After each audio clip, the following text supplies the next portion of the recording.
Evangelho de Marcos, capítulo 1. As boas notícias acerca de Jesus Cristo, a mensagem, começam aqui, seguindo ao pé da letra o livro do profeta Isaías. Observem com atenção: enviei meu mensageiro adiante de vocês.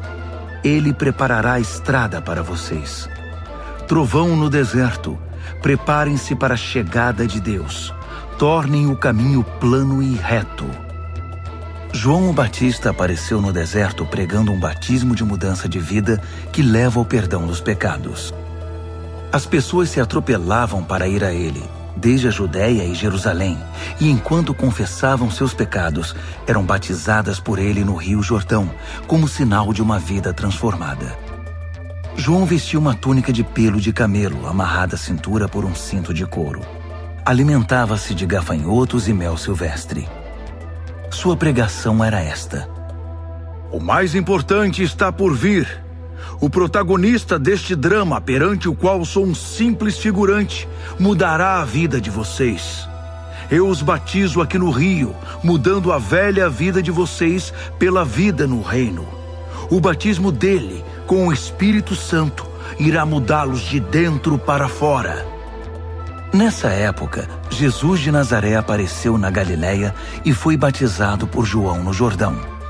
Assim que saiu da água, Jesus viu o céu aberto e o Espírito de Deus, à semelhança de uma pomba, descendo sobre ele.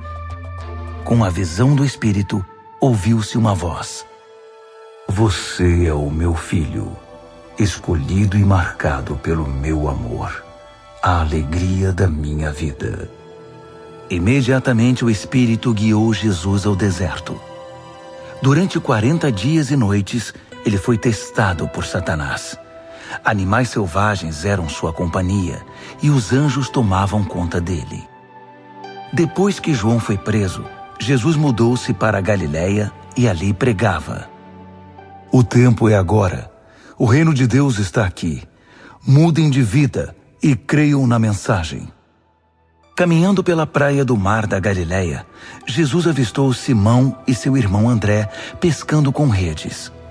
Era nisso que trabalhavam. Jesus convidou-os: Venham comigo. Vou fazer de vocês um novo tipo de pescadores. Vou mostrar como pescar pessoas em vez de peixes. Sem fazer uma pergunta, eles simplesmente largaram as redes e foram com ele. Alguns metros adiante, perto da praia, ele viu os irmãos Tiago e João, filhos de Zebedeu, que estavam no barco consertando as redes. Jesus fez aos dois a mesma proposta. Imediatamente, eles deixaram seu pai, Zebedeu, o barco e os empregados e o acompanharam. Eles entraram em Cafarnaum. Quando o sábado chegou, Jesus foi logo para a sinagoga e passou o dia lá ensinando. O povo ficou admirado com seu ensino objetivo e confiante, sem os sofismas e as citações usados pelos líderes religiosos. De repente, estando ele ainda na sinagoga, a reunião foi interrompida por um homem extremamente perturbado, que gritava: O que você veio fazer aqui conosco, Jesus? Sei o que você veio fazer aqui, Nazareno. Você é o Santo de Deus e veio aqui para nos destruir. Jesus ordenou: Quieto, saia dele. O espírito perturbador agitou o homem, protestou em voz alta e saiu. Os ouvintes, impressionados, cochichavam entre si: O que está acontecendo aqui? Um novo ensinamento com demonstração prática? Ele consegue calar espíritos demoníacos imundos e ainda os expulsa. A notícia correu rapidamente e todos na Galiléia ficaram sabendo do incidente. Jesus saiu da sinagoga e foi para a casa de Simão e André, acompanhado por Tiago e João. A sogra de Simão estava de cama, ardendo em febre. Informado disso, Jesus foi até onde ela estava, pegou-a pela mão e a fez levantar-se. Tão logo a febre a deixou, ela foi preparar o jantar para eles. Ao anoitecer, depois do pôr do sol, foram trazidas a ele pessoas doentes e afligidas por espíritos malignos. a cidade inteira fez fila na porta da casa. Ele curou os corpos doentes e as almas atormentadas. Os demônios conheciam sua verdadeira identidade, mas ele não permitia que se pronunciassem.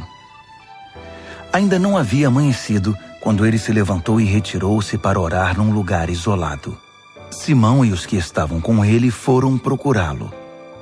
Eles o encontraram e disseram: Todos estão à tua procura? Jesus decidiu: Vamos a outras cidades para que eu possa pregar ali também. Faz parte da minha missão. Assim, por toda a Galiléia, ele visitou sinagogas, que era um lugar de reunião, pregando e expulsando demônios.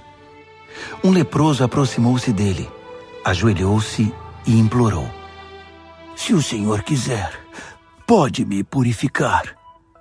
Emocionado, Jesus estendeu a mão, tocou o leproso e disse: Quero, fique limpo. A lepra desapareceu na hora. A pele do homem ficou lisa e saudável. Jesus o despediu com ordens estritas: Não diga nada a ninguém. Apenas se apresente ao sacerdote e leve a oferta de purificação, como Moisés prescreveu, para validar a cura diante da comunidade. Mas assim que se afastou de Jesus, o homem saiu contando a cura que recebera, espalhando a notícia por toda a cidade. Jesus então passou a entrar na cidade de modo mais discreto, pois já não podia fazer isso publicamente. No entanto, ele logo foi encontrado, e o povo corria para ele, vindo de todos os lugares. Marcos, capítulo 2. Passados alguns dias, Jesus voltou para Cafarnaum, e a notícia de que ele havia voltado logo se espalhou. Uma multidão se formou, bloqueando a entrada da casa, de modo que ninguém podia entrar ou sair. Ele estava ensinando a palavra, quando 4 homens apareceram, carregando um paralítico. Eles não conseguiram entrar por causa da multidão. Por isso removeram parte do telhado e desceram um paralítico em sua maca. Impressionado com tanta fé, Jesus disse ao paralítico: Filho, eu perdoo os seus pecados. Alguns líderes religiosos que estavam presentes começaram a cochichar entre si: Ele não pode falar assim. Que blasfêmia! Só Deus pode perdoar pecados. Jesus sabia o que eles estavam pensando e perguntou: Por que se mostram céticos? O que acham que é mais fácil? Dizer, eu perdoo os seus pecados, ou levante-se, pegue sua maca e comece a andar? Pois bem, para que fique claro que sou o Filho do Homem e estou autorizado a fazer uma coisa e outra, voltou-se para o paralítico e ordenou: Levante-se, pegue sua maca e vá para casa. E o homem assim fez. Levantou-se, pegou sua maca e saiu andando diante de todos. Eles esfregaram os olhos, custando acreditar no que viam. Mas então louvaram a Deus. Nunca vimos nada igual! Jesus foi uma vez mais caminhar à beira-mar, e de novo uma multidão foi atrás dele para ouvir seu ensino. Caminhando, ele viu Levi, filho de Alfeu, que era cobrador de impostos. Jesus convidou: Venha comigo. Ele se levantou e passou a segui-lo. Mais tarde, Jesus e os discípulos estavam jantando na casa de Levi, e seus convidados eram pessoas de má reputação. Surpreendentemente, alguns deles se tornaram seguidores de Jesus. Os líderes religiosos e os fariseus, vendo Jesus na companhia daquela gente, foram tomar satisfação com os discípulos. Que exemplo ele está dando, andando com essa gente desonesta e essa ralé? Jesus escutou a crítica e reagiu: Quem precisa de médico? Quem é saudável ou quem é doente? Estou aqui para dar atenção aos de fora, não para mimar os da casa que se acham justos. Os discípulos de João e os discípulos dos fariseus tinham o costume de jejuar. Por isso, alguns foram perguntar a Jesus: por que os seguidores de João e os fariseus adotam a disciplina do jejum, mas os seus seguidores não? Jesus respondeu: numa festa de casamento, vocês não economizam no bolo nem no vinho, porque estão festejando. Depois, poderão até precisar economizar, mas não durante a festa. Enquanto o noivo e a noiva estão com vocês, é tudo alegria. Depois que os noivos forem embora, o jejum pode começar. Ninguém joga água fria na fogueira enquanto tem gente em volta. Essa é a vinda do reino. Ele continuou: ninguém corta um cachecol de seda para remendar uma roupa velha. Usa-se um remendo que combine. Ninguém guarda vinho em garrafas rachadas. Num sábado, Jesus atravessava uma plantação de cereal. Enquanto caminhavam, os discípulos descascaram algumas espigas.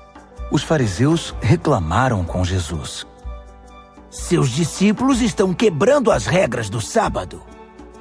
Jesus reagiu: é mesmo? Vocês nunca leram o que Davi e seus companheiros fizeram quando estavam com fome?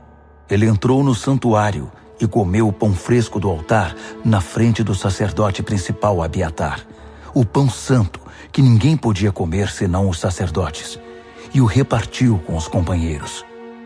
Jesus acrescentou: o sábado foi feito para o nosso benefício.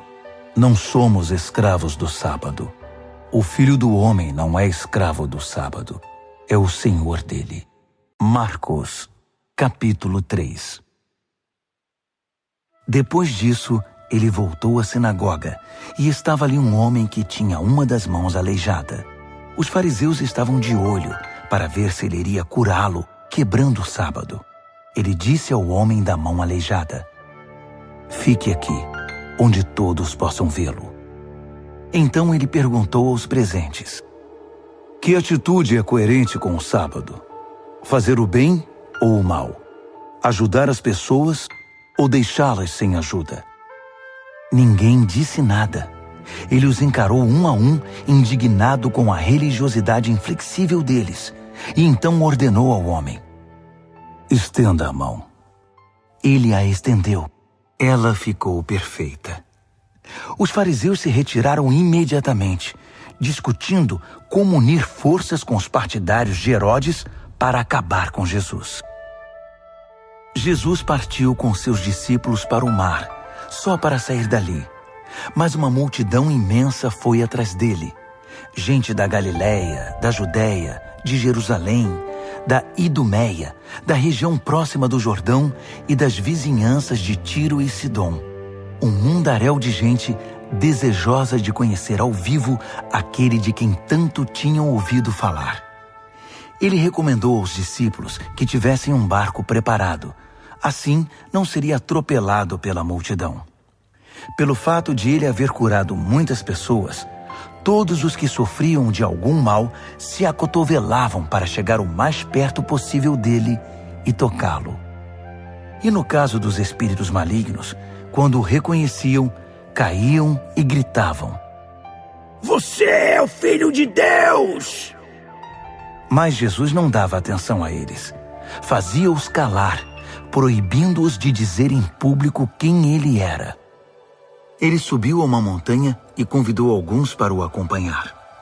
Foram juntos, e ali ele escolheu 12 e os designou apóstolos. Jesus os reuniu para enviá-los a proclamar a palavra.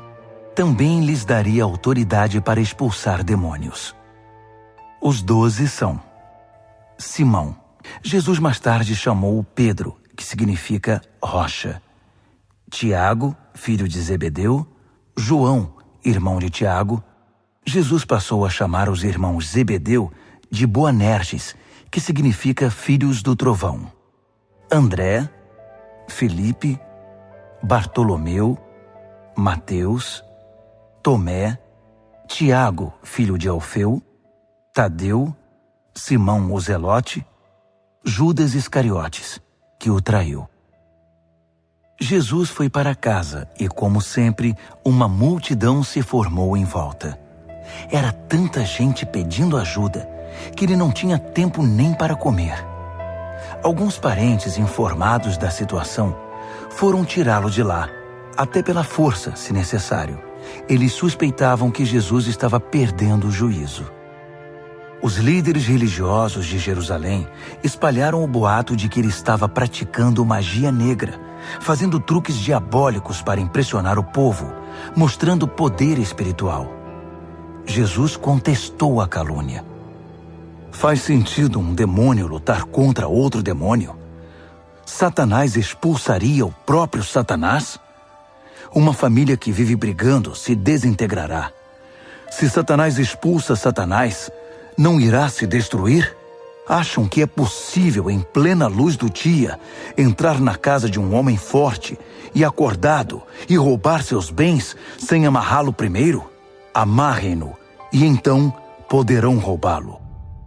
Faço aqui uma advertência. Não há nada dito ou feito que não possa ser perdoado. Mas se vocês persistirem nas calúnias contra o Espírito Santo de Deus, estarão deliberadamente rejeitando aquele que perdoa, rompendo relações com aquele que os sustenta. Ele fez essa advertência porque era acusado por eles de ter ligação com o maligno. Naquele momento, sua mãe e seus irmãos apareceram. Estando do lado de fora, mandaram um recado, dizendo que queriam falar com ele. Ele estava cercado pela multidão quando recebeu o recado. Sua mãe e seus irmãos estão lá fora à sua procura. Jesus respondeu: Quem vocês acham que são minha mãe e meus irmãos? Olhando ao redor para cada um dos que estavam sentados à sua volta, ele declarou: Estão bem aqui na frente de vocês. Esses são minha mãe e meus irmãos. Mais vale a obediência que laços de sangue. Quem faz a vontade de Deus é meu irmão, irmã e mãe. Marcos, capítulo 4. Ele voltou a ensinar à beira da praia. A multidão que se formou em torno dele era tão grande que ele entrou num barco perto da praia e assentou-se. Jesus usou o barco como púlpito, enquanto o povo se acotovelava perto da água. Ele ensinava por meio de histórias, muitas histórias. Ouçam, o que vocês acham? Um agricultor estava semeando. Enquanto fazia seu trabalho, algumas sementes caíram pelo caminho e aves as comeram. Outras caíram no meio dos pedregulhos. Brotaram rapidamente, mas não aprofundaram raízes. Com o calor do sol, secaram tão rapidamente quanto haviam brotado. Outras ainda caíram no meio das ervas daninhas. As sementes chegaram a brotar, mas foram sufocadas. Nenhuma sobreviveu. Por fim, algumas, porém, caíram em boa terra e floresceram, produzindo uma colheita que superou todas as expectativas. Vocês estão entendendo? Quando eles ficaram sozinhos, os que eram mais chegados a ele, além dos 12, pediram que ele explicasse a história. Ele disse: Vocês têm o privilégio de conhecer melhor o reino de Deus. Conhecem as suas verdades. Mas para aqueles que ainda não podem ver, tudo é dito por meio de histórias, a fim de guiá-los a discernimentos mais profundos. Essas pessoas são assim. Seus olhos estão abertos, mas não veem nada. Seus ouvidos estão abertos, mas não entendem uma palavra.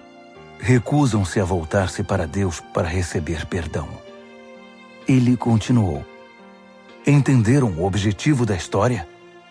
Todas as minhas histórias têm o mesmo propósito. O agricultor planta a palavra. Alguns são como a semente que cai à beira do caminho. Assim que ouvem a palavra, Satanás arranca o que foi plantado neles. Outros são como a semente que cai no meio dos pedregulhos. Ouvem a palavra e a recebem com grande entusiasmo. Mas assim como a palavra não cria raízes, a emoção passa ou surge alguma dificuldade, não sobra nada. A semente lançada no meio das ervas daninhas é aquele que ouve a mensagem do reino, mas é vencido pela preocupação e pela ilusão de manter o que tem e de ganhar mais. A mensagem é sufocada e não sobra nada. A semente lançada na terra boa é a pessoa que ouve a palavra e a abraça, e a colheita supera todas as expectativas. Jesus continuou: alguém compra uma lâmpada para pôr debaixo do tanque ou debaixo da cama? O que se faz não é colocá-la numa prateleira? Nós não estamos guardando segredos, nós os estamos revelando. Não estamos escondendo nada, mas tornando público. Vocês estão entendendo? Ouçam bem o que estou dizendo. Fiquem atentos quando algum espertalhão ensinar que vocês podem vencer na vida por vocês mesmos. Dar é o caminho, não ganhar. Generosidade produz generosidade. A avareza empobrece. Então Jesus disse: o reino de Deus é como sementes lançadas num campo por um homem. Ele vai dormir e se esquece do que fez. A semente brota e cresce, mas ele nem imagina como isso ocorre. A terra dá conta de tudo, sem a ajuda dele. Primeiro o caule, depois a espiga e por fim o grão. Quando o grão está maduro, ele o colhe. É o tempo da colheita. Como podemos descrever o reino de Deus? Que ilustração podemos usar? É como a semente de mostarda. É uma das menores sementes, mas uma vez plantada, germina e cresce tanto que os pássaros fazem ninhos em seus ramos e abrigam-se à sua sombra. Com outras histórias semelhantes, ele apresentava sua mensagem ao povo, aplicando as histórias à experiência e compreensão deles. Ele sempre contava uma história. Quando estava sozinho com seus discípulos, explicava tudo, desfazendo o emaranhado. Todos os nós eram desatados. Naquele dia, ao cair da tarde, ele decidiu: vamos para o outro lado do mar. Eles entraram no barco em que ele estava. Outros barcos foram atrás deles. De repente, uma tempestade violenta os envolveu. As ondas invadiam a embarcação, ameaçando afundá-la, enquanto Jesus, com a cabeça sobre um travesseiro, dormia na popa do barco. Os discípulos o acordaram, implorando: mestre, não vais fazer nada! Nós vamos morrer! Jesus acordou e ordenou ao vento que se acalmasse. Ele disse ao mar: quieto, sossegue. O vento virou brisa e o mar ficou em plena calmaria. Jesus repreendeu os discípulos: por que tanto medo? Vocês não têm fé? Eles estavam apavorados e confusos. Afinal, quem é este homem? Se perguntavam. Até o vento e o mar se acalmam quando ele ordena. Marcos, capítulo 5. Eles chegaram ao outro lado do mar, na terra dos Gerazenos. Assim que Jesus saiu do barco, um louco, vítima de demônios, saiu do cemitério e correu para ele. O homem vivia no meio das sepulturas. Ninguém conseguia prendê-lo. Era impossível acorrentá-lo ou amarrá-lo. Ele fora amarrado muitas vezes com cordas e correntes, mas quebrava as correntes e arrebentava as cordas. Ninguém era forte o bastante para subjugá-lo. Noite e dia, vagava entre as tumbas e pelas colinas, gritando e cortando o próprio corpo com pedras pontiagudas. Quando ele viu Jesus, correu na direção dele e curvou-se reverentemente.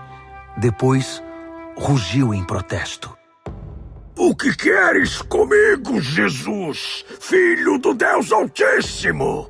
Em nome de Deus, não me perturbes. Jesus havia ordenado ao espírito maligno: fora, saia deste homem. Jesus perguntou: diga-me seu nome. Ele respondeu: meu nome é Multidão, pois somos muitos. Em desespero, implorou a Jesus que não o expulsasse daquela região. Uma grande manada de porcos estava pastando numa colina perto dali. Os demônios então suplicaram a Jesus: Manda-nos para os porcos. Permita que vivamos neles. Jesus permitiu. Mas aos porcos aconteceu pior do que ao homem. Enlouquecidos, correram, pularam de um penhasco, caíram no mar e se afogaram. Aterrorizados, os que cuidavam dos porcos saíram em disparada e contaram o incidente na cidade e na região. Todos queriam ver de perto o que havia acontecido. Eles encontraram Jesus e viram um louco assentado, usando roupas decentes e em perfeita saúde, não mais como alguém fora do juízo. Os que haviam presenciado a cena contaram aos outros o que acontecera ao endemoniado e aos porcos. No princípio, os curiosos ficaram impressionados. Depois, ficaram revoltados por causa dos porcos que haviam perdido e imploraram a Jesus que saísse dali e nunca mais voltasse. Jesus estava indo para o barco e o homem que fora liberto dos demônios pediu para acompanhá-lo, mas o mestre não o permitiu. Em vez disso, aconselhou: vá para casa, para seu povo. Conte-lhes o que o mestre, num gesto de misericórdia, fez por você. O homem voltou e, na área das 10 cidades, dava testemunho do que Jesus havia feito por ele. Ele se tornou o assunto da cidade. Após a travessia, uma imensa multidão formou-se à beira-mar. Um dos líderes da sinagoga, chamado Jairo, foi falar com Jesus. Ajoelhou-se diante dele e suplicou: Minha filhinha está à beira da morte. Vem comigo e impõe as mãos sobre ela para que melhore. Jesus foi com ele, e a multidão inteira os acompanhou, apertando-o e empurrando-o. Uma mulher que estava sofrendo de hemorragia havia 12 anos ouviu falar de Jesus. Muitos médicos haviam tratado dela, mas sem sucesso. Levaram todo o seu dinheiro e a deixaram pior que antes. Ela esgueirou-se por trás dele e tocou sua roupa. Ela pensava: basta eu tocar em sua roupa para ficar boa. No momento em que o tocou, a hemorragia parou. Ela pôde sentir a mudança. Sabia que estava livre daquele mal. No mesmo instante, Jesus sentiu que dele saíra poder. Voltou-se para a multidão e perguntou: quem tocou minha roupa? Os discípulos disseram: como assim? A multidão empurra e aperta de todo lado, e o Senhor quer saber quem o tocou? Mas ele insistiu, olhando ao redor para ver quem o tocara. A mulher, sabendo o que havia acontecido e que o havia tocado, tremendo de medo, ajoelhou-se diante dele e contou toda a história. Jesus lhe disse: filha, você se arriscou por causa da sua fé e agora está curada. Tenha uma vida abençoada. Seja curada da sua doença. Enquanto ele ainda falava, algumas pessoas chegaram da casa do líder da sinagoga e informaram: sua filha morreu. Por que continuar incomodando o mestre? Ouvindo o que diziam, Jesus tranquilizou o homem: não dê atenção a eles. Apenas confie em mim. Ele não permitiu que ninguém fosse com ele, exceto Pedro, Tiago e João. Entraram na casa, abrindo caminho entre os fofoqueiros, sempre ávidos por uma novidade, e pelos vizinhos que haviam trazido comida. Jesus foi ríspido com eles. Por que todo esse falatório e essa choradeira sem sentido? A criança não está morta, está dormindo. As pessoas na casa zombavam dele, achando que ele não sabia o que estava dizendo. Contudo, Jesus dispensou todos eles, chamou o pai e a mãe da criança e seus companheiros e entrou no quarto da menina. Segurando a mão dela, ordenou: Talita, cumi, que significa: menina, levante-se. Ela se levantou e começou a andar. A menina tinha 12 anos de idade. Os pais, obviamente, não continham a alegria, mas Jesus deu ordens estritas para que não contassem nada a ninguém e ordenou: deem a ela alguma coisa para comer. Marcos, capítulo 6. Quando partiu dali, Jesus voltou para sua cidade. Seus discípulos o acompanharam. No sábado, ele começou a ensinar na sinagoga. Os ouvintes ficaram impressionados. Ele é muito bom, comentavam. De onde vem tanta sabedoria, tanta capacidade? Perguntavam-se. Não demorou, porém, já estavam falando mal dele. Ora, ele é apenas um carpinteiro, o filho de Maria. Nós o conhecemos desde menino.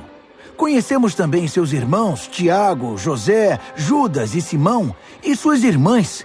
Quem ele pensa que é? Mesmo sem conhecê-lo direito, eles o desprezavam. Jesus declarou: um profeta só não é importante em sua terra e em sua família, nas ruas em que brincou quando criança. Jesus não pôde fazer muita coisa ali. Impôs as mãos sobre uns poucos doentes e os curou. Nada mais. Não pôde vencer a resistência deles. Assim, decidiu visitar as outras cidades, ensinando o povo. Jesus convocou os 12 e enviou-os em duplas. Deu-lhes autoridade e poder para enfrentar a oposição maligna, além das seguintes instruções. Não pensem que precisarão de muito equipamento para cumprir a missão. Vocês são o equipamento. Nada de depender do dinheiro. Sejam simples. Nada de hospedagem de luxo. Hospedem-se num lugar simples e contentem-se com isso. Se não forem bem recebidos e se não os ouvirem, retirem-se sem estardalhaço, sem fazer cena. É hora de dar de ombros e continuar o caminho. Então eles partiram. Em alegre tom de urgência, anunciaram uma mudança radical de vida. Por onde passaram, expulsaram demônios e levaram saúde aos doentes, ungindo o corpo e curando a alma. Herodes tinha conhecimento de tudo isso, porque o nome de Jesus estava na boca de todo mundo.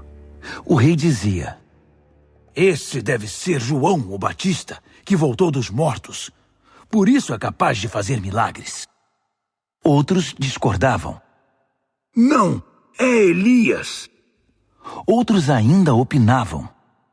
É um profeta, exatamente como os profetas dos tempos antigos. Herodes, porém, insistia. Tenho certeza de que é João. Eu o decapitei e agora ele está de volta, vivo. Esse Herodes foi aquele que mandara que João fosse preso e acorrentado por causa de Herodias, mulher de seu irmão Filipe. Pois João havia irritado Herodes por denunciar o adultério do rei. Fervendo de raiva, ela queria matá-lo, mas não ousou fazê-lo porque Herodes respeitava João. Convencido de que ele era um homem santo, o rei dispensava-lhe um tratamento especial. Sempre que o ouvia, sentia-se culpado. Mesmo assim, apreciava a palavra de João. Entretanto, chegou um dia especial, o aniversário de Herodes. Ele convidou toda a elite da Galileia, toda a nobreza. A filha de Herodias entrou no salão do banquete e dançou para os convidados. Ela encantou Herodes e todos os convidados. O rei disse à moça: peça-me qualquer coisa, darei o que você quiser. Entusiasmado, acrescentou: juro que divido meu reino com você se me pedir. Ela foi consultar sua mãe. O que devo pedir? Peça a cabeça de João, o Batista, foi a resposta. Empolgada, ela correu até o rei e pediu: quero a cabeça de João, o Batista, numa bandeja, e quero agora. O pedido deixou o rei abalado. Mas para não perder o prestígio diante dos convidados, concedeu o que ela desejava. Ordenou que o carrasco fosse à prisão e trouxesse a cabeça de João. Ele cortou a cabeça de João e trouxe-a numa bandeja. Entregou-a à moça, que a levou para sua mãe. Quando os discípulos de João souberam do fato, foram buscar o corpo e lhe deram um sepultamento digno. Os apóstolos voltaram de sua missão e relataram a Jesus tudo o que haviam feito e ensinado. Jesus disse: venham, vamos parar e descansar um pouco. Era tanta gente indo e vindo que que eles não tinham tempo nem para comer. Eles entraram no barco e foram para um lugar mais tranquilo. Entretanto, alguém os viu partindo, e a notícia se espalhou. Muita gente saiu correndo das cidades vizinhas e chegou ao lugar de destino antes deles. Quando Jesus saiu do barco, uma multidão imensa o aguardava. Ao ver todo aquele povo, ele ficou comovido. Afinal, eram como ovelhas sem pastor. Ele imediatamente pôs-se a ensiná-los. Já no cair da tarde, os discípulos viram que Jesus estava se alongando e o interromperam. Estamos no meio do nada e está ficando tarde. Despede o povo para que eles saiam e consigam o que comer nas redondezas. Jesus respondeu: vocês vão dar comida a eles. Eles perguntaram: é sério? Mesmo que gastemos uma fortuna? Mas ele não estava brincando. Quantos pães vocês têm? Verifiquem. Não demorou para saberem. 5 pães e 2 peixes, informaram. Jesus mandou que todos se assentassem em grupos de 50 ou de 100 na grama verde. Ele tomou os 5 pães e os 2 peixes, olhou para o céu, orou, abençoou o pão, partiu e entregou tudo aos discípulos, que por sua vez o repartiram com o povo. Ele fez o mesmo com o peixe. Todos comeram e ficaram satisfeitos. Os discípulos recolheram 12 cestos de sobras, e os que participaram da refeição foram cerca de 5.000. Terminada a refeição, Jesus insistiu em que os discípulos entrassem no barco e fossem para Betsaida, enquanto ele despedia o povo. Em seguida, ele subiu a uma montanha para orar. Tarde da noite, o barco já estava longe, e Jesus ainda estava em terra. Ele podia ver a dificuldade de seus companheiros com os remos, pois o vento estava contra o barco. Por volta das 4 horas da madrugada, Jesus foi na direção deles, andando sobre o mar. E quando se aproximou e eles o viram, pensaram que fosse um fantasma e gritaram apavorados. Jesus tratou de tranquilizá-los. Calma, sou eu. Não tenham medo. Assim que ele entrou no barco, o vento cessou. Eles ficaram perplexos, coçando a cabeça e tentando entender tudo o que havia acontecido. Não haviam entendido o que ele fizera na hora da refeição. Estavam com o coração endurecido. Concluíram a travessia, ancoraram o barco em Genezaré e lá o deixaram. Assim que pisaram em terra, a notícia rapidamente se espalhou. O povo correu até onde eles estavam, trazendo doentes em macas. Para onde quer que ele fosse, aldeia, cidade ou rota de comércio, os doentes eram levados até um local público. Eles imploravam que Jesus lhes permitisse tocar pelo menos na orla de sua roupa. E todos que a tocavam eram curados. Marcos, capítulo 7.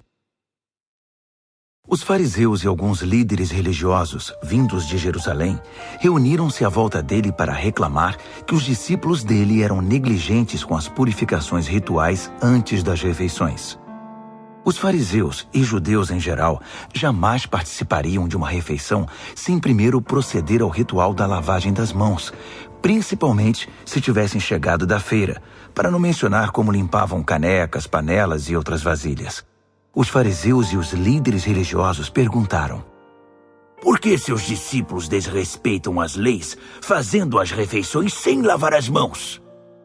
Jesus reagiu: Isaías estava certo a respeito de enganadores como vocês. Ele acertou em cheio. Esse povo faz um grande show, dizendo as coisas certas, mas o coração deles não está nem aí para o que dizem. Fazem de conta que me adoram, mas é tudo encenação.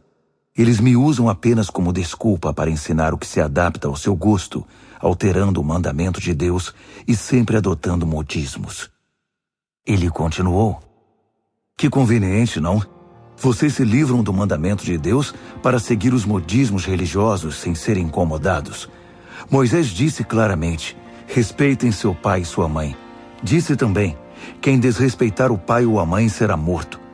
Mas vocês driblam um mandamento, alegando que é perfeitamente aceitável dizer ao pai ou à mãe: vou ofertar a Deus a ajuda financeira que eu deveria dar a vocês.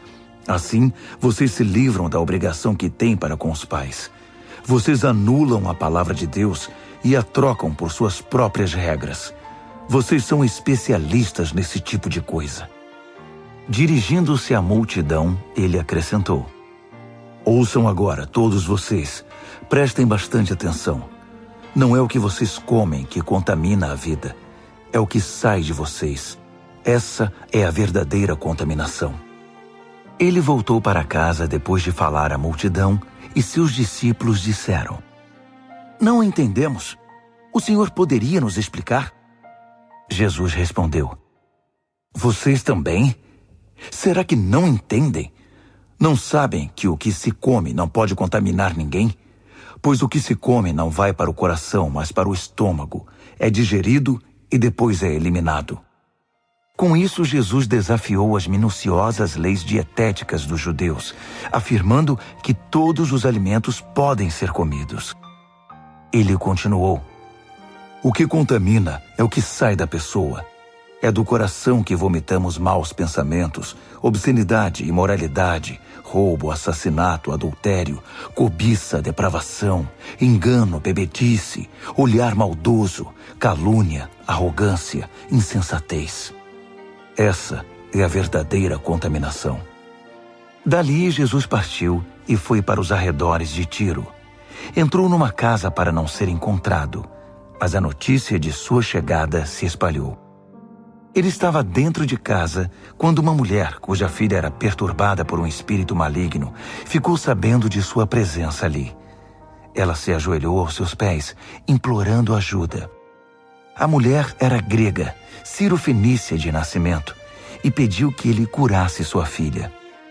Ele disse: espere sua vez. Os filhos devem ser alimentados primeiro. Se sobrar alguma coisa, os cães poderão comer. Ela foi rápida. Entendo, mestre, mas os cães não comem das migalhas que os filhos deixam cair? Jesus ficou impressionado. Tem razão. Vá para casa. Sua filha não está mais perturbada. A aflição demoníaca se foi. Ela foi para casa e encontrou a filha tranquila na cama, livre daqueles tormentos. Ele deixou a região de Tiro e voltou para o mar da Galileia, passando por Sidom e pelo distrito das 10 cidades.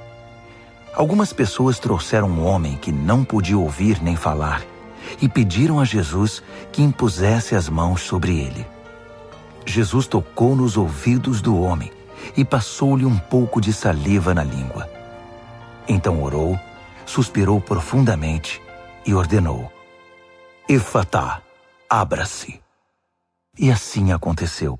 O homem ouvia e falava perfeitamente. Jesus ordenou que mantivessem o fato em segredo, mas eles, entusiasmados, não paravam de falar no assunto. Diziam: ele faz tudo muito bem. Faz até o surdo ouvir e o mudo falar. Marcos, capítulo 8. Foi na mesma ocasião que Jesus outra vez se viu diante de uma multidão faminta. Ele chamou seus discípulos e disse: Estou com o coração partido por causa desta gente. Há 3 dias estão comigo e não tenho o que comer. Não posso mandá-los embora com fome. Vão acabar desmaiando no caminho. Alguns vieram de muito longe. Os discípulos perguntaram: Mas onde vamos encontrar comida suficiente para todos neste lugar deserto? Jesus perguntou: Quantos pães vocês têm? 7 pães, informaram. Jesus então mandou que o povo se assentasse. Depois de ter dado graças, tomou os 7 pães, partiu-os e entregou-os aos discípulos para que os repartissem com o povo. Havia também alguns peixes. Ele abençoou os peixes e ordenou aos discípulos que os repartissem de igual modo. Todos comeram à vontade, e foram necessários 7 grandes cestos para recolher as sobras. E os que participaram da refeição foram cerca de 4.000. Depois de despedir a multidão, Jesus entrou no barco com os discípulos e foram para Dalmanuta. Quando chegaram, os fariseus vieram pressioná-lo para que ele desse uma prova de quem era. Desafiado, Jesus perguntou: por que esta geração pede um sinal milagroso como garantia? A verdade é que vocês não terão sinal nenhum. Dali ele voltou para o barco e dirigiu-se para o outro lado do mar. Os discípulos, porém, esqueceram-se de levar pão, exceto por um pedaço.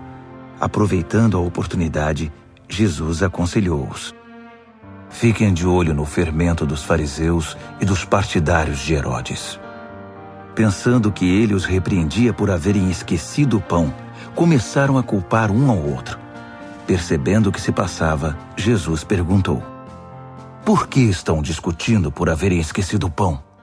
Não entenderam ainda? Não conseguem perceber? Não se lembram dos 5 pães que demos aos 5.000? Quantos cestos de sobras vocês recolheram? Eles responderam: 12. E dos 7 pães para os 4.000? Quantos cestos de sobras vocês recolheram? 7. Ele perguntou: ainda não entendem? Ao chegarem eles a Betsaida, algumas pessoas trouxeram um cego e pediram a Jesus que o tocasse. Tomando-o pela mão, ele o levou para fora da cidade. Passou saliva nos olhos do homem, impôs as mãos sobre ele e perguntou: consegue ver alguma coisa? Ele olhou para cima e disse: vejo homens, só que eles parecem árvores andando. Jesus voltou a impor as mãos sobre ele. Dessa vez, o homem percebeu que havia recuperado completamente a visão. Agora via tudo com perfeição. Jesus mandou-o para casa, advertindo: não entre na cidade. Jesus e seus discípulos visitaram as cidades ao redor de Cesareia de Filipe. Enquanto caminhavam, ele perguntou: quem o povo diz que eu sou? Eles responderam: alguns pensam que é João o Batista, outros acham que é Elias. Há quem pense que é algum dos profetas. Ele insistiu: e vocês, quem acham que eu sou? Pedro declarou: tu és o Cristo, o Messias. Jesus pediu que guardassem segredo, que não dissessem nada a ninguém. Em seguida, resolveu explicar algumas coisas. É necessário que o Filho do Homem seja maltratado, levado a julgamento e declarado culpado pelos líderes do povo, sacerdotes e líderes religiosos. Que seja morto e 3 dias depois ressuscite. Ele falava de modo simples e claro para que todos entendessem. Pedro, porém, protestou, segurando-lhe o braço. Vendo que os discípulos hesitavam em aceitar os fatos, Jesus repreendeu Pedro. Pedro, saia do meu caminho. Fora, Satanás. Você não tem ideia de como Deus trabalha.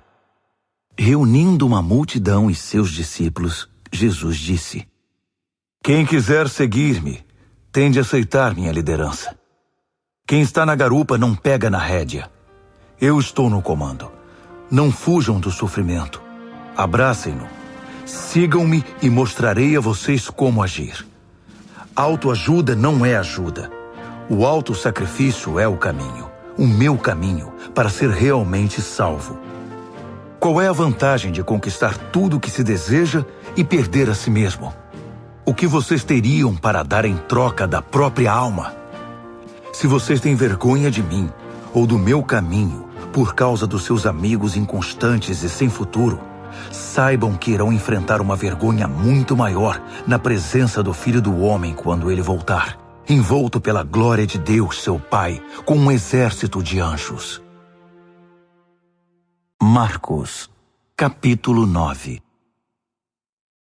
Então ele foi para casa dizendo: não é sonho. Alguns de vocês aqui verão tudo isso acontecer. O reino de Deus chegando com força total. 6 dias depois, 3 dos discípulos viram isso acontecer. Jesus levou Pedro, Tiago e João a um alto monte. Ali sua aparência mudou diante deles. Suas roupas brilhavam intensamente, de uma brancura tal que ninguém seria capaz de produzir. De repente, eles perceberam que Elias e Moisés estavam ali também, conversando com Jesus. Então Pedro interrompeu a conversa. Rabi, que grande momento! Que tal se construíssemos 3 memoriais na montanha? Um para o Senhor, um para Moisés e um para Elias. Ele falava sem pensar, apavorado e maravilhado com o que via. Naquele instante, uma nuvem brilhante os envolveu, e da nuvem ouviu-se uma voz. Este é meu filho, marcado pelo meu amor. Ouçam-no. No minuto seguinte, os discípulos olharam ao redor, esfregando os olhos. Não estavam vendo mais ninguém a não ser Jesus. Enquanto desciam a montanha, Jesus os fez prometer que guardariam segredo. Não digam nada a ninguém sobre o que viram, até que o Filho do Homem levante-se dos mortos. Mas eles ficaram imaginando o que significaria levantar-se dos mortos. Eles fizeram uma pergunta. Por que os líderes religiosos dizem que Elias tem de vir primeiro? Jesus explicou. Elias vem para deixar tudo pronto. A verdade, porém, é que Elias já veio, mas eles não o reconheceram. Eles o desprezaram, assim como irão tratar o Filho do Homem. De acordo com as Escrituras, ele sofrerá terrivelmente. Será torturado e tratado com desprezo. Quando desceram a montanha para se reunir aos outros discípulos, viram-se rodeados por uma multidão imensa que debatia com os líderes religiosos. Assim que viu Jesus, o povo ficou animado. Correram para ele e o saudaram. Ele perguntou: O que está acontecendo? Por que toda esta agitação? Um homem da multidão respondeu: Mestre, eu trouxe meu filho que foi deixado mudo por um demônio. Toda vez que o demônio se apossa dele, joga-o ao chão. O menino baba, range os dentes e fica rígido como uma tábua. Falei com teus discípulos, esperando que o libertassem, mas não puderam. Jesus suspirou inconformado. Mas que geração! Vocês não conhecem Deus. Até quando vou ter de aguentar esse tipo de coisa? Quantas vezes ainda vou ter de passar por isso? Tragam o menino aqui. Eles o trouxeram. Quando o demônio viu Jesus, apossou-se do menino, que ficou babando e se contorcendo no chão. Jesus perguntou ao pai do menino: Há quanto tempo isso acontece? Desde que era pequeno. Muitas vezes o demônio o joga no fogo ou no rio para matá-lo. Se o Senhor puder fazer alguma coisa, tenha misericórdia e nos ajude. Jesus disse: Se eu puder, tudo é possível para quem tem fé. Assim que Jesus disse essas palavras, o pai do menino exclamou: Eu creio, mas me ajude a vencer as minhas dúvidas. Percebendo que a plateia ficava cada vez maior, Jesus deu ordens expressas ao espírito maligno. Espírito mudo e surdo, eu ordeno, sai dele e não volte. Com muito estardalhaço, o espírito saiu. O menino estava pálido como um defunto, de modo que as pessoas começaram a dizer: Ele está morto! Mas tomando-o pela mão, Jesus o levantou. O menino ficou em pé. Depois que chegaram a casa, os discípulos perguntaram a Jesus: Por que não podemos expulsar o demônio? Ele respondeu: Não há outro meio de se livrar desse tipo de demônio, a não ser com oração. Saindo dali, viajaram pela Galileia. Jesus não queria que ninguém soubesse de seu paradeiro, pois queria ensinar seus discípulos. Ele anunciou: O Filho do Homem está para ser traído por gente que não quer nada com Deus. Eles o matarão, mas 3 dias depois ele aparecerá, vivo. Eles não sabiam do que ele estava falando, mas tinham medo de perguntar. Eles foram para Cafarnaum. Já em casa, ele perguntou: O que vocês discutiam pelo caminho? O silêncio foi constrangedor, porque eles estavam discutindo sobre quem deles era o maior. Ele se assentou, chamou os 12 e disse: Saibam que quem quiser ser o primeiro ficará por último e será servo de todos. Ele pôs uma criança no meio da sala e, pegando-a nos braços, disse: Quem recebe uma dessas crianças como eu estou fazendo, recebe-me também. Mais que isso, recebe o próprio Deus que me enviou. Então, João disse a Jesus: Mestre, vimos um homem usando o teu nome para expulsar demônios e o impedimos, porque ele não é do nosso grupo. Jesus reprovou-os: Não o impeçam. Ninguém pode usar meu nome para fazer algo bom e poderoso e no momento seguinte afastar-se de mim. Se ele não é inimigo, é aliado. Qualquer um que lhes der um copo d'água em meu nome está do nosso lado, e Deus levará isso em conta. Mas quem prejudicar esses que são como crianças, intimidando-os ou tirando proveito da simplicidade deles, logo irá desejar nunca ter feito isso. Seria melhor jogar-se no meio do mar com uma pedra amarrada ao pescoço. Se sua mão ou seu pé os atrapalha na caminhada com Deus, é melhor cortá-los e jogá-los fora. É preferível viver mutilado ou aleijado do que ter 2 mãos e 2 pés que o levem para a fornalha de fogo eterno. Se seu olho desvia sua atenção de Deus, arranque-o e jogue-o fora. É preferível viver com apenas um olho do que ter uma visão perfeita no fogo do inferno. Todos cedo ou tarde irão passar por um fogo purificador, mas vocês serão preservados das chamas eternas. Por isso, preservem-se. Vivam sempre em paz. Marcos, capítulo 10. Dali ele foi para a região da Judéia, do outro lado do Jordão. Como sempre, uma multidão o acompanhava, e ele punha-se a ensiná-los. Um dia, os fariseus vieram provocá-lo. É permitido a um homem divorciar-se de sua esposa? Jesus perguntou: O que Moisés determinou? Eles responderam: Moisés deu permissão que o marido a mandasse embora, dando-lhe uma certidão de divórcio. Jesus disse: Moisés deu esse mandamento apenas como concessão ao coração duro de vocês. Na criação, no plano original, Deus fez e uniu o homem e a mulher. Por isso, um homem deixa seu pai e sua mãe, e por meio do casamento se torna uma só carne com sua mulher. Não são mais 2 indivíduos, formam agora uma nova unidade. Deus criou uma união tão perfeita que ninguém pode ter a ousadia de profaná-la, separando-os. Depois que estavam em casa, os discípulos voltaram a tocar no assunto. Jesus foi muito direto. O homem que se divorcia de sua esposa para se casar com outra comete adultério contra ela.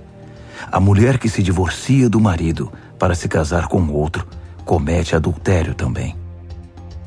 Alguns estavam trazendo crianças a Jesus, na esperança de que ele as abençoasse. Mas os discípulos deram uma bronca nessa gente. Jesus não escondeu a irritação. Não tentem afastar essas crianças. Não as impeçam de vir a mim. O reino de Deus é feito de pessoas que são como crianças. Prestem atenção. Se vocês não aceitarem o reino de Deus com a simplicidade de uma criança, nunca entrarão nele. Então, tomando as crianças nos braços, impunha as mãos sobre elas e as abençoava. Jesus caminhava pela rua e um homem veio correndo, ajoelhou-se e perguntou: Bom mestre, que devo fazer para alcançar a vida eterna? Jesus perguntou: Por que você me chama bom? Ninguém é bom a não ser Deus. Você conhece os mandamentos. Não mate, não cometa adultério, não roube, não minta, não engane, honre seu pai e sua mãe. Ele disse: Mestre, faço tudo isso desde muito novo. Jesus olhou-o nos olhos e, cheio de amor por ele, disse: Falta algo. Venda tudo o que você tem e dê aos pobres. Toda a sua riqueza então estará no céu. Depois venha me seguir. Foi um choque. Aquela era a última coisa que ele esperava ouvir. Assim, abatido, ele se foi. Sendo muito apegado aos seus bens, não queria abrir mão de tudo. Enquanto observava, Jesus disse aos seus discípulos: Vocês fazem ideia de como é difícil para os ricos entrar no reino de Deus? Os discípulos foram pegos de surpresa, mas Jesus continuou: Vocês não imaginam como é difícil. É mais fácil um camelo passar pelo fundo de uma agulha. Os discípulos ficaram chocados. Se é assim, quem tem chance? Perguntaram. Jesus olhou bem firme para eles e disse: Ninguém tem chance se pensam que conseguirão pelo esforço próprio. A única maneira é deixar Deus agir. Só Ele tem o poder de fazer. Pedro então lhe disse: Nós deixamos tudo para te seguir. Jesus disse: Guardem isto. Ninguém que sacrifique casa, irmãos, irmãs, mãe, pai, filhos, propriedades, seja o que for, por minha causa e por causa da mensagem, sairá perdendo. Eles terão tudo de volta, multiplicado muitas vezes em casas, irmãos, irmãs, mães, filhos e propriedades, mas também em problemas. Terão ainda o prêmio da vida eterna. Aí está de novo a grande inversão. Muitos primeiros serão últimos, e muitos últimos primeiros. De volta à estrada, eles foram para Jerusalém. Jesus ia adiante, e eles o seguiam, confusos e um pouco amedrontados. Ele chamou os 12 e disse: Ouçam-me com atenção. Estamos a caminho de Jerusalém. Quando chegarmos lá, o Filho do Homem será entregue aos mestres da lei e aos líderes religiosos. Eles irão condená-lo à morte. Eles o entregarão aos romanos, que irão zombar dele, cuspir nele, torturá-lo e matá-lo. Mas depois de 3 dias, ele se levantará vivo. Tiago e João, filhos de Zebedeu, foram falar com Jesus. Mestre, queremos que o Senhor faça algo por nós. Verei se posso fazer. Eles pediram: Permite que tenhamos os lugares de maior honra na tua glória, um à tua direita e outro à esquerda. Jesus disse: Vocês não fazem ideia do que estão pedindo. Vocês são capazes de beber do cálice que estou para beber e de receber o batismo que estou para receber? Sem dúvida, disseram eles. Por que não? Jesus disse: Pensem nisto.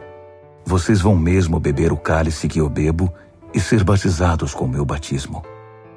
Mas quanto aos lugares de honra, não é comigo. Isso já está decidido. Os outros 10 ouviram a conversa e ficaram indignados com Tiago e João. Então Jesus os reuniu para consertar a situação. Ele disse: Vocês já devem ter notado como o poder sobe a cabeça dos governantes deste mundo, que logo se tornam tiranos. Vocês não devem agir assim. Quem quiser ser o maior deve se tornar servo. Quem quiser ser o primeiro deve se tornar escravo. É o que o Filho do Homem faz. Ele veio para servir, não para ser servido, e para dar a própria vida para salvar muita gente. Depois de passarem algum tempo em Jericó, Jesus saiu da cidade, seguido pelos discípulos e por uma multidão. E um mendigo cego chamado Bartimeu, filho de Timeu, estava sentado à beira do caminho. Quando ele soube que Jesus o Nazareno passava por ali, começou a gritar: Filho de Davi! Jesus! Misericórdia! Tem misericórdia de mim! Muitos tentaram fazê-lo calar, mas ele gritava ainda mais alto: Filho de Davi! Tem misericórdia de mim! Jesus parou e ordenou: Tragam-no aqui. Eles foram chamá-lo. Hoje é o seu dia. Ele está chamando você. Levante-se. Jogando longe sua capa, ele ficou em pé e foi até Jesus. Jesus perguntou: O que você quer de mim? O cego respondeu: Senhor, eu quero ver. Siga seu caminho. Sua fé salvou e curou você, disse Jesus. No mesmo instante, ele recuperou a visão e seguia Jesus estrada fora. Marcos, capítulo 11. Quando se aproximaram de Jerusalém, à altura de Betfagé e Betânia, perto do Monte das Oliveiras, Jesus enviou 2 discípulos com estas instruções: Vão à aldeia que está adiante. Ali encontrarão um jumentinho amarrado. Ele nunca foi montado. desamarrem-no e tragam-no aqui. Se alguém perguntar o que vocês estão fazendo, digam: o Senhor precisa dele, mas vai devolvê-lo. Eles foram e encontraram um jumentinho numa rua, amarrado a um portão. Eles o desamarraram, mas alguns dos que estavam ali perguntaram: por que estão desamarrando o jumentinho? Os discípulos responderam exatamente como Jesus os instruíra, e não foram mais incomodados. Assim, levaram o jumentinho e puseram suas capas sobre ele, e Jesus o montou. Muitos estendiam seus mantos pela estrada, dando a Jesus uma recepção de rei. Alguns lançavam seus mantos na rua, outros espalhavam ramos que haviam cortado nos campos. Havia muita gente por todo lado gritando: Hosana! Bendito é o que vem em nome de Deus! Bendito o reino do nosso pai Davi que está chegando! Hosana nos altos céus! Ele entrou em Jerusalém e foi para o templo. Parou ali para observar o movimento, mas como era tarde, voltou para Betânia com os 12. No dia seguinte, depois que saíram de Betânia, ele sentiu fome. No caminho avistou uma frondosa figueira. Aproximou-se dela para encontrar figos, mas não achou nada além de folhas. Não era a época de figos. Ele disse à árvore: nunca mais alguém comerá dos seus frutos. E os discípulos ouviram. Chegando a Jerusalém, entraram no templo, e Jesus começou a expulsar todos os que faziam comércio ali. Ele derrubou as mesas dos agiotas e as bancas dos vendedores de pombas. Também não permitiu que ninguém mais passasse carregando cestos pelo recinto sagrado. Ele explicou suas ações com o seguinte texto: minha casa foi designada casa de oração para as nações, mas vocês a transformaram em ponto de encontro de ladrões. Ao tomar conhecimento desses fatos, os principais sacerdotes e os líderes religiosos decidiram que era hora de se livrar dele. Estavam em pânico, porque o povo se mostrava encantado com os seus ensinamentos. À noite, Jesus e seus discípulos deixaram a cidade. Pela manhã, andando pela estrada, eles viram a figueira. Estava seca até a raiz. Lembrando-se do que acontecera no dia anterior, Pedro disse: Mestre, olha, a figueira que amaldiçoaste ficou seca. Jesus foi direto: assumam de fato o seu compromisso com Deus, e nada será difícil para vocês. Aquela montanha, por exemplo, basta ordenar sem dúvida ou hesitação: pule no mar, e ela obedecerá. Absolutamente tudo, do pedido menor ao maior, que vocês incluírem na oração, será atendido, se vocês de fato confiarem em Deus. E quando orarem, lembrem-se de que não se trata apenas de pedir. Se vocês têm algo contra alguém, perdoem. Só então o Pai Celestial de vocês perdoará os seus pecados. De volta a Jerusalém, eles caminhavam pelo templo. Então os principais sacerdotes, os líderes religiosos e os líderes do povo exigiram: mostre-nos suas credenciais. Quem deu a você autoridade para falar e agir desse modo? Jesus respondeu: primeiro respondam a uma pergunta. Se a responderem, também responderei a sua. No caso do batismo de João, quem o autorizou? Deus ou os homens? Digam-me. Eles ficaram numa situação difícil e sabiam disso. Confusos, cochichavam entre si. Se dissermos Deus, ele vai perguntar por que não acreditamos nele.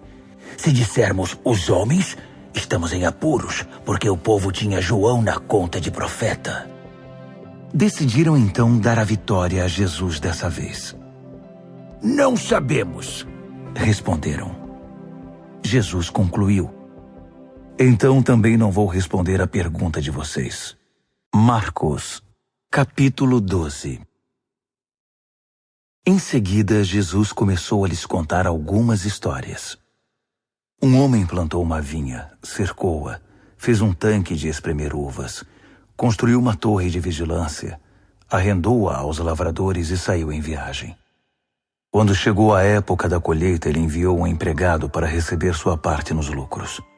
No entanto, os lavradores o agarraram, espancaram e mandaram embora de mãos vazias. Ele mandou outro empregado que também foi agredido e humilhado. Depois enviou outro, que foi assassinado. O mesmo aconteceu com muitos outros. Uns foram agredidos, outros assassinados. Restava apenas um que podia ser enviado, seu filho amado. Já quase sem esperanças, decidiu enviar o próprio filho, pensando: meu filho eles vão respeitar. Mas os lavradores perceberam a oportunidade. Esfregaram as mãos cheios de cobiça e disseram: esse é o herdeiro. Vamos matá-lo e ficar com a vinha. Então o agarraram e mataram, e depois jogaram o corpo fora da vinha. O que vocês acham que o proprietário da vinha irá fazer? Isso mesmo, vai se livrar dessa gente. Depois arrendará a vinha a outros. E vocês podem confirmar nas Escrituras. A pedra que os pedreiros rejeitaram é agora a principal. Isso é obra de Deus. Nós esfregamos os olhos, custando a crer nisso. Percebendo que o recado era para eles, os líderes religiosos quiseram prendê-lo na hora. Mas como estavam receosos da opinião pública, acharam melhor recuar. Por isso saíram dali tão rápido quanto puderam. Os mesmos líderes enviaram alguns fariseus e partidários de Herodes, certos de que iriam incriminá-lo. Eles disseram: Mestre, conhecemos a sua integridade. Sabemos que o senhor não se importa com a opinião popular, não explora seus discípulos e ensina o caminho de Deus com muito zelo. Diga-nos com toda a honestidade, é correto pagar impostos a César? Jesus percebeu de imediato a malandragem e disse: qual a razão desse joguinho? Por que tentam me pegar com essas armadilhas? Vocês têm uma moeda? Deixe-me vê-la. Eles lhe entregaram uma moeda. Quem é este que aparece na moeda? Que nome está gravado nela? César, disseram. Jesus concluiu: deem a César o que lhe pertence e deem a Deus o que lhe é devido. Eles ficaram de boca aberta, sem saber o que responder. Alguns saduceus, o grupo que nega a ressurreição, perguntaram a Jesus: Mestre, Moisés escreveu que se um homem morre sem filhos, o irmão dele é obrigado a se casar com a viúva e ter filhos com ela. Pois bem, havia 7 irmãos. O primeiro casou-se e morreu sem filhos. O segundo casou-se com a viúva. Ele morreu, mas também não teve filhos. O mesmo aconteceu com o terceiro. De fato, os 7 se casaram com ela, mas nada de filhos. Por fim, a mulher morreu. A pergunta é esta: na ressurreição, de quem ela será esposa? Afinal, ela foi casada com cada um deles.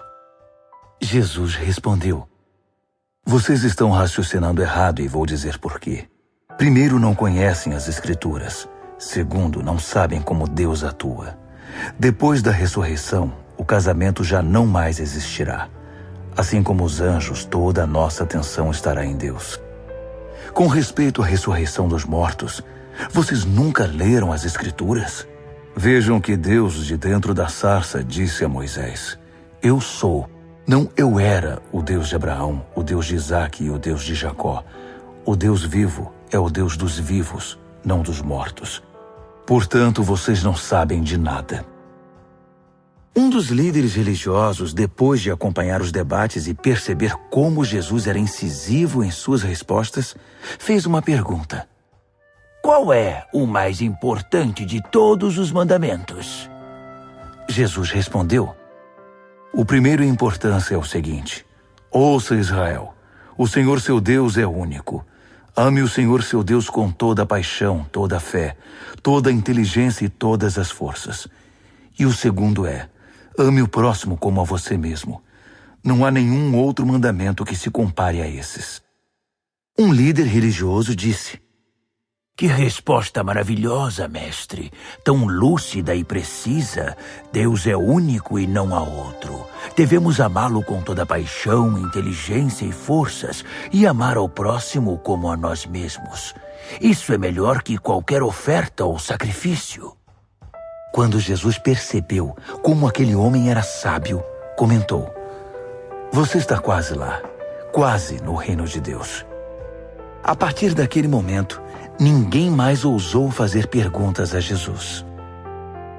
Enquanto ensinava no templo, Jesus perguntou: Como podem os líderes religiosos ensinar que o Messias é filho de Davi, quando todos sabemos que Davi, inspirado pelo Espírito Santo, disse: Deus disse ao meu Senhor: Assente-se aqui ao meu lado direito até que eu faça dos seus inimigos um descanso para os pés. Davi declara que o Messias é seu mestre. Como pode, então, o Messias ser também seu filho? A multidão estava maravilhada com o que ouvia. Ele continuou a ensinar: Cuidado com os líderes religiosos. O prazer deles é ostentar títulos acadêmicos, receber elogios publicamente, desfrutar posições de destaque e assentar-se nos lugares principais durante o serviço religioso. Além disso, o tempo todo eles exploram os fracos e indefesos. Quanto mais oram, pior fica a situação deles. Mas no fim, eles irão pagar por tudo isso. Assentado atrás de um gasofilácio, ele observava o povo depositar dinheiro na hora da coleta. Os ricos faziam ofertas voltosas, mas uma viúva pobre aproximou-se e ofertou 2 pequenas moedas, uns míseros centavos. Jesus chamou os discípulos em particular e comentou: A verdade é que essa viúva pobre deu uma oferta maior que a dos demais. Todos os outros deram do que não precisavam. Ela fez uma extravagância, algo que não podia fazer. Deu tudo o que possuía. Marcos, capítulo 13. Jesus saía do templo quando um dos discípulos chamou sua atenção. Mestre, olhe essas pedras, essas construções. Jesus disse: Vocês estão impressionados com essa arquitetura grandiosa? Tudo isso será um monte de ruínas até a última pedra. Mais tarde, enquanto ele estava sentado no Monte das Oliveiras, num local de onde podia avistar o templo, Pedro, Tiago, João e André foram conversar com ele. Quando essas coisas vão acontecer? Que sinal teremos de que tudo caminha para um desfecho? Jesus explicou: Cuidado com os falsos profetas do fim dos tempos. Muitos líderes com identidade falsa alegarão: Eu sou o Messias. Eles vão enganar muita gente. Quando ouvirem falar de guerras e ameaças de guerra, não entrem em pânico. Serão notícias comuns, não um sinal do fim. Haverá cada vez mais guerras entre as nações e conflitos entre os líderes. Em vários lugares haverá terremotos e fome. Mas tudo isso é nada comparado com o que está por vir. Fiquem atentos, pois vocês serão levados aos tribunais, e tudo irá de mal a pior. Vocês serão torturados, e todos perseguirão os que levam o meu nome. Vocês serão postos como sentinelas da verdade. A mensagem tem de ser pregada em todo o mundo. Quando traírem vocês e os levarem aos tribunais, não se preocupem com o que dizer. Quando chegar o momento, digam o que estiver no coração. O Espírito Santo dará testemunho por intermédio de vocês. Haverá irmão matando irmão, pai matando filho, filho matando os pais. Todos odiarão vocês por causa do meu nome. Fiquem firmes. Isso é necessário. Fiquem firmes até o fim. Vocês não ficarão desamparados, pois serão salvos. Estejam preparados para fugir quando virem a besta da profanação, estabelecida onde nunca deveria estar. Quem lê não terá dificuldade de entender o que estou falando.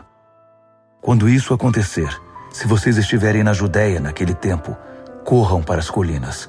Se estiverem trabalhando no quintal, não voltem para buscar nada em casa. Se estiverem no campo, não voltem para buscar agasalho. As grávidas e as que amamentam sofrerão mais. Orem para que isso não aconteça no inverno. Serão dias difíceis. Nada parecido aconteceu desde que Deus fez o mundo, nem depois haverá. Se esses dias de aflição seguissem o curso normal, ninguém suportaria. Mas por causa dos escolhidos de Deus, a aflição será encurtada. Se alguém anunciar, aqui está o Messias, ou apontar, lá está ele, não caiam nessa. Falsos messias e pregadores mentirosos surgirão aos montes. Suas credenciais impressionantes e seus deslumbrantes espetáculos, se possível, iludiriam até os escolhidos de Deus. Fiquem atentos, pois eu os avisei com antecedência. Após aqueles tempos difíceis, o sol perderá o seu brilho, a lua ficará nublada, as estrelas cairão do céu e os poderes cósmicos sofrerão abalo. Então todos irão ver o Filho do Homem chegar em grande estilo. Seu esplendor encherá o céu. Ninguém deixará de ver. Ele enviará seus anjos, que ajuntarão os escolhidos de Deus dos 4 cantos da terra, desde os lugares mais distantes. Aprendam a lição da figueira. Quando percebem que ela começou a florescer e verdejar, vocês sabem que o verão está chegando. O mesmo acontecerá com vocês. Quando virem os sinais, saberão que não demorará muito. Levem isso a sério. Não estou me dirigindo apenas às gerações futuras, mas a vocês também. Esta era continua até que todas essas coisas aconteçam. O céu e a terra vão desaparecer, mas as minhas palavras jamais. Querem saber o dia e a hora? A verdade é que ninguém sabe, nem os anjos do céu, nem mesmo o Filho, só o Pai. Portanto, fiquem atentos, pois vocês não sabem o momento exato. É como um homem que vai viajar e deixa a casa sob a responsabilidade dos empregados, cada qual com uma tarefa, e põe o porteiro para vigiar. Portanto, permaneçam em seu posto, vigiando. Vocês não sabem a que horas o dono da casa vai voltar. De noite, à meia-noite, ao cantar do galo ou pela manhã. Vocês não vão querer que ele apareça sem aviso e os encontre dormindo no posto. Por isso reforço a advertência. Permaneçam em seus postos. Vigiem. Marcos, capítulo 14. Dali a 2 dias começaria a festa da Páscoa, com 8 dias de duração, e a festa dos pães sem fermento. Os principais sacerdotes e líderes religiosos estavam procurando um modo de prender Jesus e matá-lo. Eles concordaram em que não deveriam fazer isso durante a semana da Páscoa. Não queremos iniciar uma guerra, disseram. Jesus estava em Betânia como convidado de Simão, o leproso. Enquanto jantava, uma mulher apareceu com um frasco de perfume muito caro. Abrindo o frasco, ela derramou o perfume sobre a cabeça de Jesus. Alguns convidados ficaram indignados. Que desperdício! Esse perfume poderia ser vendido pelo valor do salário de 1 ano e o dinheiro distribuído entre os pobres. Eles fuzilavam a mulher com os olhos. Jesus, porém, disse: Deixem-na em paz. Por que vocês a incomodam? Ela acaba de fazer algo tão maravilhoso para mim. Os pobres estarão sempre aí, todos os dias, mas eu não. Sempre que quiserem, poderão fazer algo por eles, mas não para mim. Ela fez o que pôde, quando pôde. Ungiu meu corpo para o sepultamento. Tenho certeza de uma coisa. Em qualquer lugar do mundo em que a mensagem for pregada, o que ela fez aqui será lembrado e admirado. Então Judas Iscariotes, um dos 12, procurou o sacerdote principal, determinado a trair Jesus. Eles mal podiam acreditar no que ouviam e lhe prometeram uma boa recompensa. Ele ficou apenas esperando o momento certo de entregá-lo.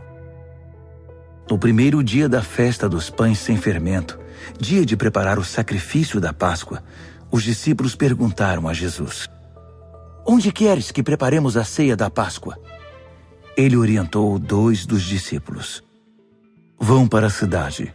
Um homem com um jarro de água encontrará vocês. Sigam-no. Perguntem ao proprietário da casa em que ele entrar. O mestre quer saber em qual aposento ele poderá comer a ceia da Páscoa com seus discípulos. O homem mostrará a vocês uma sala no 2º andar, espaçosa, limpa e arrumada. Façam ali os preparativos. Os discípulos foram para a cidade e tudo aconteceu como ele lhes dissera. Eles prepararam ali a refeição pascal. Depois do pôr do sol, ele chegou com os 12. Quando estavam à mesa, Jesus disse: Tenho algo difícil, mas importante a dizer. Um de vocês me trairá. Alguém que, neste momento, come comigo. Chocados, começaram a dizer um após o outro: Eu não! Ele respondeu: É um dos 12, alguém que come sempre comigo. O Filho do Homem sofrerá a dor da traição, já prevista nas Escrituras. Até aí nenhuma surpresa. Mas ai do traidor do Filho do Homem. Melhor que ele nunca tivesse nascido. Durante a refeição, depois de tomar o pão e abençoá-lo, Jesus o partiu, deu-o aos discípulos e disse: Tomem, isto é meu corpo. Tomando o cálice e dando graças a Deus, entregou-o a eles também, e todos beberam. Ele disse: Isto é meu sangue, a nova aliança de Deus, derramado em favor de muitos. Não beberei vinho outra vez até o dia em que o beber no reino de Deus.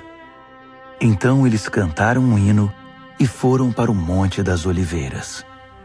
Jesus alertou-os: Por causa do que vai acontecer comigo, vocês irão se dispersar. Isso é para cumprir um texto das Escrituras que diz: Vou ferir o pastor, e as ovelhas ficarão desorientadas.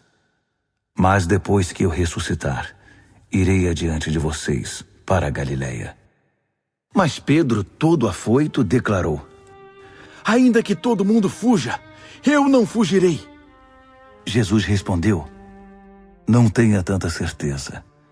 Ainda esta noite, antes que o galo cante 2 vezes, você vai me negar 3 vezes. Pedro protestou, falando sem pensar: Ainda que eu tenha de morrer contigo, jamais te negarei. Todos os outros disseram o mesmo. Então eles foram para um jardim chamado Getsêmani. Jesus disse aos discípulos: Fiquem aqui, enquanto vou orar mais adiante. Levando consigo Pedro, Tiago e João, ele mergulhou em grande agonia e declarou: A tristeza que sinto é uma tristeza de morte. Fiquem aqui e vigiem comigo. Indo um pouco mais adiante, prostrou-se no chão e orou: Paizinho, Pai, Tu podes me livrar. Afasta este cálice de mim. Mas, por favor, não seja o que eu quero, mas sim o que Tu queres. Quando voltou aos discípulos, encontrou os 3 dormindo e disse a Pedro: Simão, você veio para dormir? Não pode aguentar nem 1 hora? Fiquem atentos. Orem sempre para que não caiam em tentação antes mesmo de perceber o perigo. Uma parte de você está disposta a fazer qualquer coisa por Deus, mas a outra parte simplesmente não reage. Depois disso, voltou ao seu lugar e fez a mesma oração. Retornando mais uma vez, ele os encontrou dormindo. Eles simplesmente não conseguiam manter os olhos abertos e não tinham nem como se desculpar. Ele voltou pela 3ª vez e disse: Vocês vão dormir a noite toda? Minha hora chegou. O Filho do Homem está prestes a ser traído e entregue nas mãos dos pecadores. Levantem-se. Vamos. O traidor chegou. Ele mal acabou de falar e Judas, do grupo dos 12, apareceu, acompanhado por um bando de maus elementos enviados pelos principais sacerdotes, líderes religiosos e demais líderes. Eles traziam espadas e paus. O traidor havia combinado um sinal com eles. Aquele a quem eu beijar é o procurado. Prendam-no. Não o deixem fugir. Ele foi direto a Jesus e o beijou, dizendo: Mestre. Os homens então o prenderam com muita brutalidade. Mas um dos que estavam com Jesus desembainhou a espada e atacou o servo do sacerdote principal, cortando-lhe a orelha. Mas Jesus reagiu. O que é isto? Vieram me buscar com espadas e paus, como se eu fosse um bandido perigoso? Dia após dia estive ensinando no templo, e vocês nunca moveram um dedo contra mim. Vocês acabam de confirmar os escritos proféticos. Nessa hora, todos os discípulos já haviam fugido. Um jovem seguia o grupo de longe. Tudo que ele trazia sobre o corpo era um lençol. Alguns daqueles homens tentaram agarrá-lo, mas ele escapou. Fugiu nu, deixando o lençol para trás. O grupo que prendeu Jesus levou-o ao sacerdote principal, que estava reunido com os principais sacerdotes, líderes do povo e líderes religiosos. Pedro os seguira a uma distância segura. Quando chegaram ao pátio do sacerdote principal, ele se misturou com os servos e foi se aquecer perto da fogueira. Os principais sacerdotes, conspirando com o concílio judaico, tentavam achar acusações contra Jesus para condená-lo à morte. Não encontraram nada. Muitos davam falso testemunho, mas um depoimento contradizia o outro. Alguns homens apareceram com esta história. Nós o ouvimos dizer: vou derrubar o templo, construído com tanto esforço, e em 3 dias construirei outro, sem ao menos erguer a mão. Mesmo assim, não havia plena concordância entre os relatos.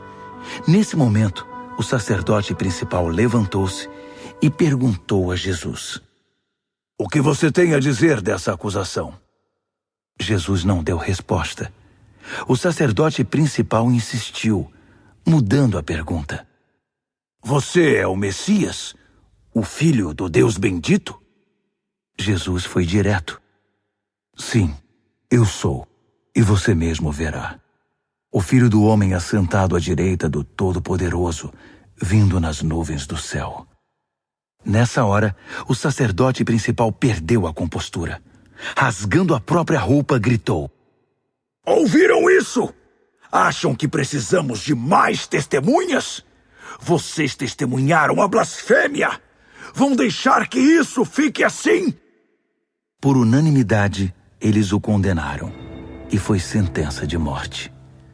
Alguns começaram a cuspir nele. Vendaram-lhe os olhos e batiam nele, provocando. Quem bateu em você? Profetize! Os guardas levaram-no dali, sem interromper o espancamento. Enquanto isso, Pedro estava no pátio.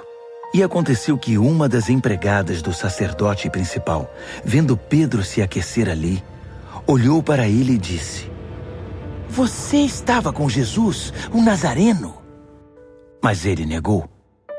Não sei do que você está falando. Quando ele passou pelo pórtico, um galo cantou. A moça apontava para ele e dizia aos que estavam por ali: Ele é um deles, tenho certeza. E Pedro negou mais uma vez. Pouco depois, as pessoas ali começaram a insistir. Você tem de ser um deles. Está na cara que você é galileu. Então Pedro ficou muito nervoso e jurou: Nunca vi esse homem de quem vocês estão falando. Na mesma hora, o galo cantou pela segunda vez. Pedro lembrou-se do que Jesus dissera: Antes que o galo cante 2 vezes, você vai me negar 3 vezes. Sem se conter, desabou a chorar.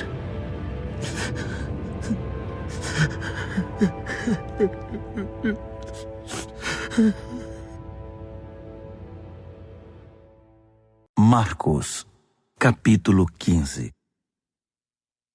À primeira luz do dia, os principais sacerdotes, os mestres da lei e os líderes religiosos convocaram uma sessão com todo o concílio judaico. Eles amarraram Jesus com cuidado e foram levá-lo a Pilatos. Pilatos perguntou: Você é o rei dos judeus? Jesus respondeu: Se você diz. Os principais sacerdotes derramaram diante do governador um dilúvio de acusações. Pilatos insistiu: Você não vai responder nada? São muitas acusações. Mesmo assim, ele ficou em silêncio. Pilatos ficou impressionado. Havia o costume de se libertar um prisioneiro na festa, qualquer um que o povo pedisse. Na ocasião, havia outro prisioneiro chamado Barrabás, preso com revoltosos que haviam cometido assassinato num levante contra Roma. A multidão logo iria apresentar seu pedido, e Pilatos se antecipou a eles. Vocês querem que eu liberte o rei dos judeus? O governador sabia que fora por pura inveja que os sacerdotes haviam entregado Jesus. No entanto, os principais sacerdotes haviam orientado a multidão para que pedissem a libertação de Barrabás. Mas Pilatos perguntou: Então, o que farei com este homem que vocês chamam rei dos judeus? Eles gritaram: Crucifique-o! Pilatos objetou: Mas por qual crime? Contudo, eles gritavam ainda mais alto: Crucifique-o! Pilatos atendeu ao pedido da multidão. Libertou Barrabás e entregou Jesus para ser açoitado e crucificado. Os soldados levaram Jesus ao palácio, chamado Pretório, e reuniram uma tropa inteira. Vestiram-no com um manto de púrpura e puseram uma coroa de espinhos na cabeça dele. Então, começou a zombaria. Viva o rei dos judeus! Eles lhe batiam na cabeça com o bastão, cuspiam nele e se ajoelhavam diante dele, como se o reverenciassem. Quando cansaram das chacotas, tiraram-lhe o manto de púrpura e o vestiram de novo com as suas roupas. Então o levaram para crucificá-lo. Um homem estava passando de volta do trabalho, Simão de Cirene, pai de Alexandre e Rufo. Eles o obrigaram a carregar a cruz de Jesus. Os soldados levaram Jesus ao Gólgota, que significa colina da caveira. Ofereceram-lhe vinho misturado com mirra para aliviar a dor, mas ele não aceitou. Então o pregaram na cruz. Depois fizeram um sorteio para ver quem ficaria com suas roupas. Jesus foi crucificado às 9 horas da manhã. A acusação, o rei dos judeus, foi escrita numa placa. Com ele crucificaram 2 criminosos, um à direita e outro à esquerda. Os que passavam caçoavam, sacudindo a cabeça e ironizando. Você alegou que poderia destruir o templo e reconstruí-lo em 3 dias? Mostre agora seu poder! Salve-se! Se você é mesmo o Filho de Deus, desça da cruz! Os principais sacerdotes e os líderes religiosos também estavam ali, misturados ao povo, divertindo-se e zombando de Jesus. Ele salvou os outros, mas não pode se salvar. Ele é mesmo o Messias, o rei de Israel? Então, desça da cruz e todos nós acreditaremos em você. Até os que estavam crucificados com ele participavam da zombaria. Então, do meio-dia às 3 da tarde, toda a terra ficou na escuridão. Cerca das 3 horas da tarde, Jesus gritou bem alto: Eloi, Eloi, lama sabachthani. Que quer dizer: meu Deus, por que me abandonaste?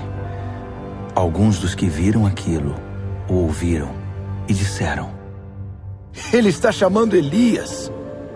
Um deles correu, pegou uma esponja mergulhada em vinagre e ergueu-a numa haste e deu-o de beber a Jesus e disse: Vamos ver se Elias vem para tirá-lo daí. E depois de um grito de dor, Jesus deu seu último suspiro. Naquele instante, a cortina do templo rasgou-se ao meio, de alto a baixo. Quando o capitão da guarda viu que Jesus já não respirava mais, exclamou: Ele era o Filho de Deus.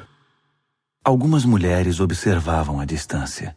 Entre elas Maria Madalena, Maria, mãe do jovem Tiago e de José, e Salomé. Quando Jesus estava na Galiléia, elas o seguiam e serviam e tinham vindo com ele para Jerusalém. Mais tarde, sendo o dia da preparação, isto é, a véspera do sábado, apareceu José de Arimateia, membro respeitado do concílio judaico. Ele aguardava com expectativa a vinda do reino de Deus. Enchendo-se de coragem, procurou Pilatos e pediu o corpo de Jesus. Pilatos duvidou que ele tivesse morrido tão rapidamente e mandou o capitão verificar se Jesus estava de fato morto. Com a garantia do capitão, ele entregou o corpo a José. José havia comprado um lençol de linho. Depois, envolveu o corpo e o depositou no túmulo que havia escavado na rocha. Pôs uma grande pedra na entrada. Maria Madalena e Maria, mãe de José, observaram o sepultamento. Marcos, capítulo 16. Passado o sábado, Maria Madalena, Maria, mãe de Tiago e Salomé trouxeram especiarias para embalsamar Jesus. Na manhã de domingo, assim que o sol raiou, elas foram ao túmulo. Estavam preocupadas e diziam umas às outras: "Quem irá rolar a pedra do túmulo para nós?" Ao chegar, elas descobriram que a pedra já havia sido rolada. Era uma pedra muito grande. Elas se aproximaram e viram um jovem vestido de branco, assentado à direita. Ficaram muito assustadas. Então, ele lhes disse: "Não tenham medo. Sei que vocês procuram Jesus o Nazareno, aquele que foi crucificado. Ele ressuscitou. Não está mais aqui. Vejam vocês mesmas que o lugar está vazio. Agora podem ir. Digam aos discípulos dele e a Pedro que ele vai adiante de vocês para a Galileia. Vocês o verão lá, exatamente como ele disse." Elas saíram o mais rápido que puderam, nervosas e ainda um tanto atordoadas. Amedrontadas, não disseram nada a ninguém. Depois de ressuscitar, Jesus apareceu bem cedo, na manhã de domingo, para Maria Madalena, a quem havia libertado de 7 demônios. Ela procurou os antigos companheiros na fé, chorando, e deu a notícia a eles. Quando ouviram que ele estava vivo e que ela o tinha visto, não acreditaram nela. Mais tarde, ele apareceu de forma diferente a 2 deles que caminhavam pelo campo. Eles voltaram e contaram aos demais, mas estes também não acreditaram no relato. Depois disso, quando os 11 estavam jantando, ele apareceu e os repreendeu severamente pela incredulidade, pois se recusavam a acreditar nos que o tinham visto ressuscitado. Então, ele ordenou: "Saiam pelo mundo. Vão a toda parte e anunciem a mensagem com as boas notícias de Deus para todos. Quem crer e for batizado está salvo. Quem se recusar a crer está condenado. Estes são alguns dos sinais que acompanharão os que crerem. Eles vão expulsar demônios em meu nome, falar em novas línguas, pegar em serpentes e até beber veneno sem que nada lhes aconteça. Também vão impor as mãos sobre os enfermos e curá-los."